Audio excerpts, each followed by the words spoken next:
ఒక ఈనాడు, ఒక ఆంధ్రజ్యోతి, ఒక TV5, ఓ చెడిపోయి ఉన్న ఓ ఎల్లో మీడియా వ్యవస్థతో కూడా యుద్ధం చేస్తూ ఉన్నాం. కాబట్టి అటువైపు నుంచి అబద్ధాల మీద అబద్ధాలు చెప్పుకుంటూ వచ్చే ప్రయత్నాలు జరుగుతూనే ఉంటాయి. కాబట్టి నాణ్యానికి రెండో వైపును కూడా అప్పుడప్పుడు తెలియజెప్పే కార్యక్రమాలు కూడా జరుగుతూ ఉండాలి. ఎన్నికలకు ముందు చంద్రబాబు గారి డైలాగులు మనం విన్నప్పుడు, చూసినప్పుడు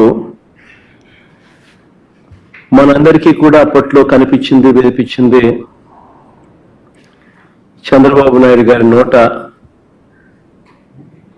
నా చేతిలో అభివృద్ధి మంత్రం ఉంది, సంపదని సృష్టిస్తాను,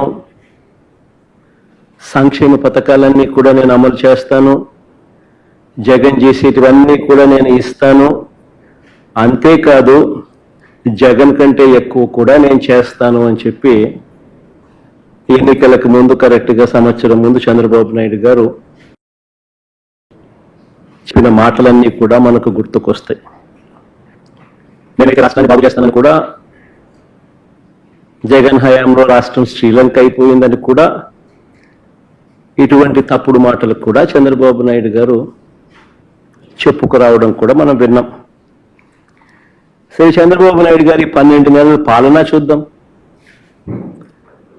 చంద్రబాబు నాయుడు గారి 12 నెలల పాలన చూస్తే రాష్ట్ర ప్రభుత్వానికి సంబంధించిన ఆర్థిక పరిస్థితి ఎలా ఉంది అన్నది మొట్టమొదటగా మొదలెడదాం.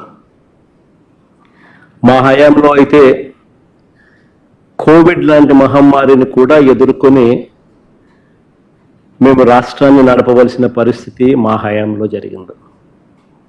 ఇంతకుముందు ఎప్పుడూ చూడాల కోవిడ్ లాంటిది ఒకటి ఉంటుందని, కోవిడ్ లాంటిది ఒకటి రాగలుగుతుందని, దానివల్ల రాష్ట్రం అతలాకుతలం కాగలుగుతుంది అన్న పరిస్థితులు ఎప్పుడూ కూడా ఎవరు కూడా గతంలో చూడాల.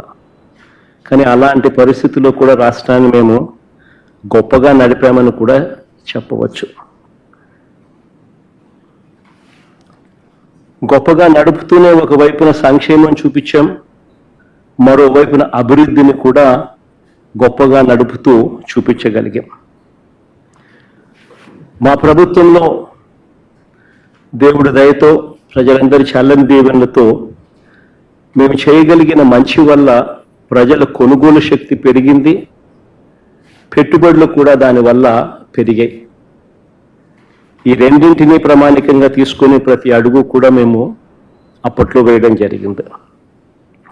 కానీ చంద్రబాబు గారి పాలన చూస్తే, ఈ సంవత్సర కాలం పాలన తన పాలన చూస్తే, కాగ్ విడుదల చేసిన నివేదికను గమనించినట్లయితే ఎక్కడా కూడా అభివృద్ధి కనిపించదు, ఎక్కడా కూడా సంక్షేమం ఊసే అంతకన్నా ఎక్కువ కూడా కనిపించదు. బాబు గారి పాలనంతా కూడా ఈ సంవత్సర కాలంలో మోసాలతో నడిపిన, ప్రజలకిచ్చిన హామీలన్నీ కూడా ఎగరకొడుతూ మోసాలతో గడిపిన పాలనే కనిపిస్తుంది. రాష్ట్రానికి సంబంధించిన ఒకసారి స్టేట్స్ ఓన్ రిసోర్సెస్ ఇంకా ఆశ్చర్యం కల్పిస్తుంది.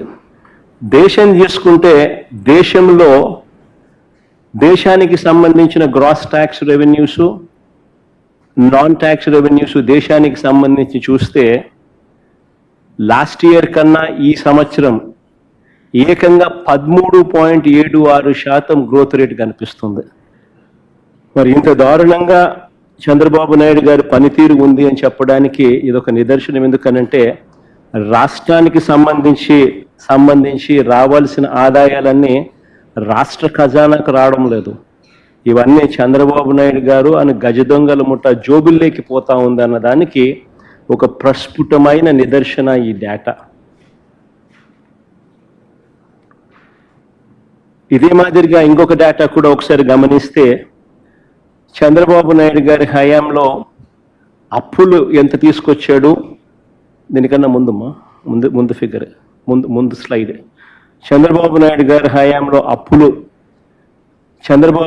హయాంలో అప్పులు ఈ సంవత్సరానికి సంబంధించి విత్ ఇన్ ద FRBM బడ్జెట్లో ఆయన చేసిన అప్పులు ఎంత, సిమిలర్గా దాని ముందు సంవత్సరం అంటే చంద్రబాబు నాయుడు గారికి ముందు సంవత్సరంకి సంబంధించిన అప్పులు ఎంత అని చూస్తే అప్పులు మా హయాంలో ఆ చివరి సంవత్సరంలో 67,720 కోట్లు చేస్తే ఈ పెద్ద మనిషి ఈ 12 నెలల కాలంలో ఆయన చేసిన అప్పులు ఏకంగా ఈ ఫైనాన్షియల్ ఇయర్లో తాను చేసిన అప్పులు 81,597 కోట్లు.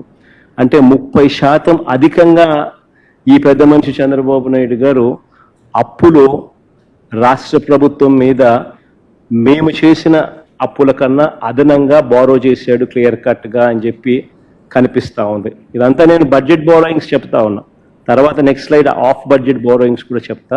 ప్రస్తుతానికి ఈ బడ్జెట్ బోరోయింగ్స్ గురించి నేను మాట్లాడుతూ ఉన్నా. బడ్జెట్ బోరోయింగ్స్లోనే ఏకంగా 30% 30.10% అదనంగా బారో చేసినట్టుగా కూడా కనిపిస్తూ ఉంది.